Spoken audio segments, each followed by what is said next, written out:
안식일학교 교과 나눔 시간에 함께 하신 모든 분들을 환영합니다. 기도하시고 이 시간을 시작하겠습니다. 거룩하신 아버지 하나님, 우리의 삶에 소망이 되어주셔서 감사합니다. 주님, 우리가 연약하고 이기적인 존재임을 이 아침에 주님 앞에 고백하오니 하늘의 것들로 우리의 삶을 정결하게 하여 주시옵소서. 우리의 품성이 주를 닮고 우리의 계획과 목적이 주를 닮기를 원합니다. 말씀으로 우리를 깎고 다듬어 주셔서 우리가 하늘의 것에 일치하는 그런 모습으로 이 땅을 살아가게 하여 주시옵소서. 주의 아름다우심을 우리의 시간 가운데 바라보게 하여 주시옵소서. 성령께서 우리의 인도자가 되어 주시옵소서. 거룩하신 예수 그리스도 이름으로 기도합니다. 아멘. 성경의 시작인 창세기는 우리의 세계가 어떻게 시작했는지에 관한 이야기를 우리에게 들려줍니다. 하지만 하나님의 말씀인 성경은 우리에게 창조 이전에 있었던 일들에 대해서도 어느 정도의 빛을 전해주고 있습니다. 하늘에서 큰 전쟁이 있었으며 그 전쟁의 결과로 하늘 천사의 3분의 1이 하늘에서 쫓겨났다라는 사실을 우리는 알게 됩니다. 우리의 첫 조상들은 쫓겨난 사단의 거짓말로 인해 범죄하게 되었고 죄로 말미암아 관계의 단절을 경험하였습니다. 그리고 너희가 범죄하는 그날에 정령 죽으리라는 하나님의 선언대로 우리의 첫 조상은 영혼을 잃고 죽음의 운명을 맞이하게 되었습니다. 이후 이 지구는 또 다른 영적인 전장이 되고 말았습니다. 수천 년 전 하늘에서 시작된 대쟁투는 하나님의 권위에 대한 도전으로 시작되었습니다. 오늘 우리가 살아가는 이 세계에서도 누가 우리의 창조자가 되시며 우리가 마땅히 경배할 자가 누구인지에 관한 싸움은 계속되고 있습니다. 요한계시록 14장에 나타난 마지막 때를 위하여 주어진 세 천사의 기별은 마지막 날에 선과 악, 즉 그리스도와 사단 사이에 있을 대쟁투의 가장 큰 쟁점이 예배가 된다는 것을 분명히 하고 있습니다. 창조주를 기억하라는 이 요한계시록 14장의 기별은 모든 인류를 향하여 크게 선포될 것임을 말하고 있습니다. 이어지는 요한계시록 14장 9절의 말씀은 짐승과 그의 우상에게 경배하지 말라라고 이야기하고 있습니다. 이것은 우리의 경배의 대상이 잘못되어서 짐승과 우상에게 경배하면 안 된다라고 이야기하는 것입니다. 경배는 창조주에게 합당하게 드려져야 하는 것인데 우리 중에 꽤 많은 자들이 잘못된 대상을 향하여 경배하고 있다는 것입니다. 이러한 기별이 마지막 때에 주어졌다는 것은 많은 사람들이 여전히 혼란 가운데에서 그들의 참다운 경배의 대상에게 경배하지 못하고 있다는 것을 알려주고 있는 것입니다. 창세기의 창조 기록 자체에 포함된 제7일 안식일은 그 창조의 영원하고 불변하는 표징으로서 우리에게 주어진 것입니다. 즉 우리에게 안식일이 존재한다는 것은 하나님께서 세상을 지으셨다는 사실의 또 다른 증거로서 우리가 사용할 수 있다는 것입니다. 이것은 가장 근본적인 가르침의 가장 기초가 되는 표상입니다. 안식일보다 더 근본적인 것은 하나님 자신밖에 없으실 것입니다. 그러므로 이 뚜렷한 상징인 제7일 안식일을 공격하는 것은 가장 높은 곳에 있는 창조주로서의 우리 주님의 권위를 빼앗으려 하는 것과 같은 것입니다. 그리고 그것은 실제로 하나님의 자리를 차지하려는 참남된 행위를 주장하는 것으로 볼 수 있습니다. 마지막 때에 가장 중요한 쟁점은 예수께 대한 우리의 사랑과 충성이 될 것입니다. 성경은 창조주가 누구인지 우리에게 분명하게 소개하고 있습니다. 창세기 2장은 창조의 주체가 누구이시며 안식일이 어떻게 제정되었는지를 우리에게 알려주고 있습니다. 안식일은 창조주를 기억하고 경배하기 위하여 창조주의 손으로 주어진 날입니다. 이것은 경배의 가장 기본으로 주어진 것이고 우리의 경배에 있어서 중심이 되는 날로 주어진 날이기도 합니다.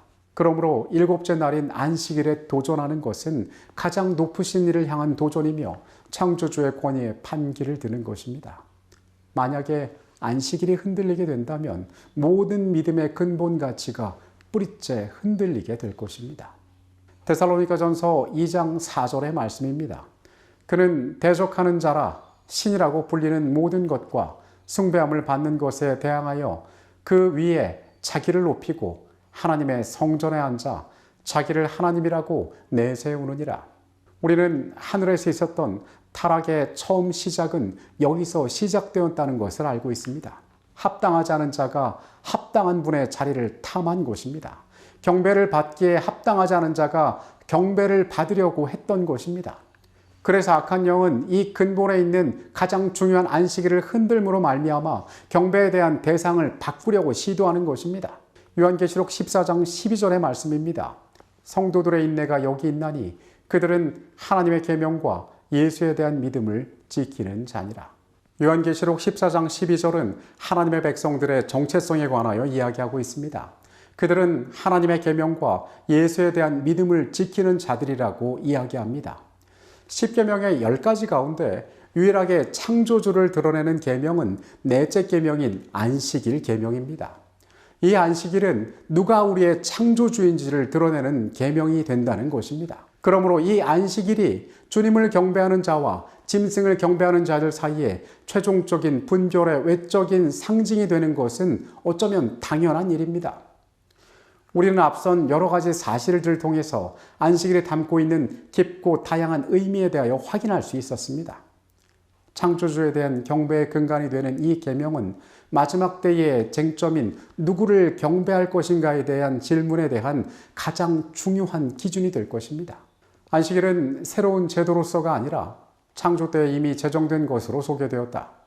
그것은 창조주의 업적을 기념하는 것으로 기억해서 지켜야 한다.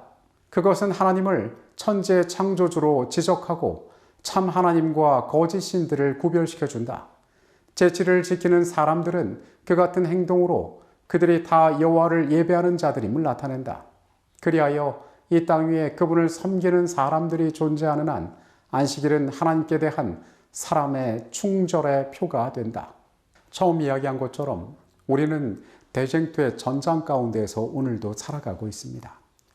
이 영적인 싸움에 있어서 가장 중요한 쟁점은 누가 우리의 경배의 대상이 되느냐 하는 것입니다. 우리는 안식일을 통하여 우리의 창조주가 누구이신지를 압니다. 계시록 14장은 너희 창조주를 경배하라라고 이야기하고 있습니다. 그래서 우리는 이 안식일에 우리를 창조하신 분을 기억하고 그분을 경배합니다. 오늘 우리 주변의 많은 사람들은 이 특별한 날을 이미 의미가 없어진, 그래서 지킬 필요가 없는, 그들에게 아무런 가치가 없는 날이라고 폄하하기도 합니다. 그런데 하나님의 말씀인 성경은 오늘 우리에게 다르게 말하고 있지 않습니까? 사단은 매우 치밀하게 이 날을 혼란시키기 위하여 애써왔습니다. 이 날을 다른 사람들로 하여금 오해하게 만들었습니다. 선과 악의 싸움 가운데에서 그는 무엇을 공격하는 것이 합당한 경배를 드려야 할 자들이 그 대상을 잘못 찾고 그 경배를 드리지 않게 되는지를 너무도 잘 알고 있었던 것입니다. 우리는 영적으로 위기의 시대에 살아가고 있습니다. 그 어느 때보다 우리에게 선명한 증거를 가지고 하나님 앞에 나아갈 필요가 있습니다. 주께서 우리를 사랑하셔서 이 선과 악의 싸움 가운데 진리를 분별하도록 빛을 허락하셨습니다. 오늘 우리는 하나님께서 약속하신 안식일을 지킴으로 하나님에 대한 사랑과 충성을 나타내야 할 것입니다. 그래서 이 영적인 전쟁에서 하나님의 편에 서서 싸우는 자들이 되어야 할 것입니다. 하나님께서 우리에게 허락하신 또 하루의 시간들, 믿음 가운데 가치 있게 살아가게 되시길 바라면서 이 시간을 마치겠습니다. 기도하시겠습니다. 주님, 대쟁투의 한가운데서 우리가 그 전장에 서 있음을 오늘 발견합니다. 누구를 경배할 것인가가 이 세계의 중요한 질문으로 던져졌음을 또한 봅니다. 하나님, 많은 것들이 혼란스럽고 우리를 오해하게 하는 것들이 있지만은 주님께서 우리 가운데 주신 진리의 빛을 통하여 우리가 안식일의 진리 앞에 온전히 서게 하여 주시옵소서. 주께서 우리의 창조주가 되시며 우리의 경배할 대상이 되신다는 성경의 분명한 가르침을 우리가 잊지 않게 하여 주시옵소서. 우리가 안식일의 빛 가운데 살아감으로 주의 백성임을, 주의 편에 있음을 이 땅에 증거하게 하여 주시옵소서. 이 하루의 생애에도 함께 하여 주시옵소서. 이 시간에 같이 하셨음에 감사드립니다. 거룩하신 예수 그리스도 이름으로 기도합니다. 아멘.